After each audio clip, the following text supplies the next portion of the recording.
একটা হুজুরের পরকীয়া নিয়ে শহরে এত হইচই কেন? আজব তো, বুঝলাম না। হাদিসে আছে তো, আপনারা না জেনে কথা বললে হবে না। হাদিসে আছে, বিমানবালার সাথে পরকীয়া করলে সেটা পরকীয়া হয় না।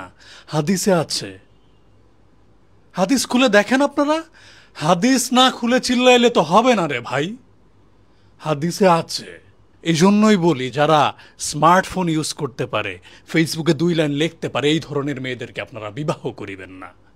হুজুর বললে শুনবেন, আমি বললে তো শুনবেন না। কেন বলি? বিমানবালার সাথে পরকীয়া করলে সেটা যে পরকীয়া হয় না, এই ব্যাপারটা তো হাদিসে আছে। একটা হালাল জিনিসকে হারাম বানায় দিচ্ছে, এটা নিয়ে হুজুরকে সবাই ধুয়ে দিচ্ছে। আজব তো। হাদিসে আছে রে ভাই।